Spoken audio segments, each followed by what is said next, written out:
राधे राधे, जय श्री कृष्णा। आज फिर आप सभी का स्वागत है आपके अपने चैनल मनमोहक किशोरी जी वर्षा पर। हिंदू धर्म में पूर्णिमा तिथि का विशेष महत्व होता है। लोग इस दिन व्रत, कथा और दान पुण्य करते हैं। सभी पूर्णिमा के अलग अलग महत्व और कथा हैं। आज की वीडियो में बैसाख पूर्णिमा के बारे में जानेंगे। बैसाख पूर्णिमा का यह पावन तिथि हिंदू धर्म में विशेष महत्व रखती है। इस व्रत को धन संतानदायक माना गया है। जो भी श्रद्धालु पूरे विधि विधान के साथ बैसाख पूर्णिमा का व्रत रखता है, उसकी सभी मनोकामनाएं भगवान विष्णु पूरा करते हैं। कहा जाता है कि जो कोई भी बैसाख पूर्णिमा के व्रत को कथा के साथ पूरे नियम के साथ पूरा करता है, उसके ऊपर भगवान विष्णु और माता लक्ष्मी की विशेष कृपा होती है। आज की वीडियो में हम आपको बैसाख पूर्णिमा के कथा के बारे में विस्तार से बताएंगे। बैसाख पूर्णिमा व्रत। एक बार द्वापर युग के समय माता यशोदा भगवान श्री कृष्ण से पूछती है कि आप संसार के पालन करता हो, मुझे ऐसा कोई उपाय बताओ जिससे मृत्यु लोक में किसी भी स्त्री को विधवा होने का भय न हो और न ही उसे निसंतान होने का दुख रहे। तब भगवान श्री कृष्ण ने अपनी माँ से कहा कि मैं आपको एक ऐसे ही व्रत के बारे में विस्तार से बताता हूँ। सौभाग्य प्राप्ति के लिए हर महिला को 32 पूर्णमासी तक इस पावन व्रत को करना चाहिए। इससे संतान और सौभाग्य की रक्षा होती है। कांतिका नामक नगर में राजा चंद्रहास्य राज्य करता था। उसके नगर में एक धनेश्वर नामक ब्राह्मण भी अपनी पत्नी सुशीला के साथ रहता।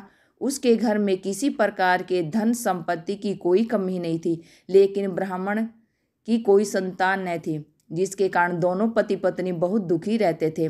एक बार उस नगर में एक साधु आता है, जो सभी घरों से भिक्षा मांगकर गंगा नदी के किनारे भोजन कर जीवन यापन करता था। लेकिन वह साधु धनेश्वर के घर भिक्षा मांगने नहीं जाता था। यह देखकर सुशीला और धनेश्वर बहुत दुखी हुए और जाकर उस साधु से पूछे कि आप सभी घरों से भिक्षा लेते हो, लेकिन हमारे घर नहीं, ऐसा क्यों साधु महाराज? तब साधु ने कहा कि तुम निसंतान हो और ऐसे घर से भिक्षा लेना पतितों के अन्न के समान होता है। मैं पाप का भागीदार नहीं बनना चाहता, इसलिए तुम्हारे घर से भिक्षा नहीं लेता हूँ। यह सुनकर धनेश्वर बहुत दुखी हो जाता है और साधु से पूछता है कि ऐसा कोई उपाय बताए जिससे मेरे घर संतान हो, मुझे भी संतान सुख की प्राप्ति हो। तब साधु ने उस दंपति को 16 दिन तक माँ चंडी के पूजन की सलाह दी, जिसके बाद धनेश्वर और उसकी पत्नी ने ऐसा ही किया। दंपति के आराधना से प्रसन्न हो माँ काली प्रकट हुई और सुशीला को गर्भवती होने का वरदान दिया और कहा कि प्रत्येक पूर्णिमा को दीपक जलाए। ऐसे ही सभी पूर्णिमा को दीपक की संख्या बढ़ाती जाना। जब तक 32 दीपक न हो जाए, माता के आशीर्वाद के फलस्वरूप सुशीला गर्भवती हुई। काली माता के कहे अनुसार वह दीपक जलाती रही। माँ काली की कृपा और आशीर्वाद से दंपति के घर एक पुत्र ने जन्म लिया, जिसका नाम धनेश्वर और सुशीला ने देवदास रखा। देवदास जब बड़ा हुआ तो धनेश्वर ने उसे विद्या ग्रहण करने के लिए काशी भेजा।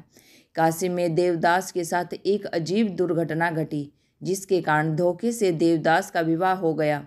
जब देवदास ने बताया कि वह अल्प आयु में है, फिर भी उसका विवाह जबरदस्ती करवा दिया गया।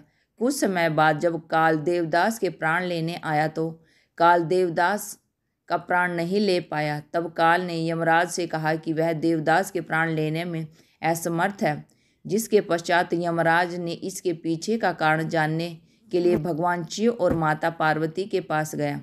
तब माँ पार्वती ने माता काली के वरदान के वृत्तांत को सुनाया और कहा कि ब्राह्मण दंपति ने पूर्णिमा का व्रत रखा था, इसलिए काल देवदास का कुछ बिगाड़ नहीं पाया। तभी से कहा जाता है कि पूर्णिमा के दिन व्रत करने से काल से मुक्ति मिलती है और भगवान सभी मनोकामनाएं पूरी करते हैं।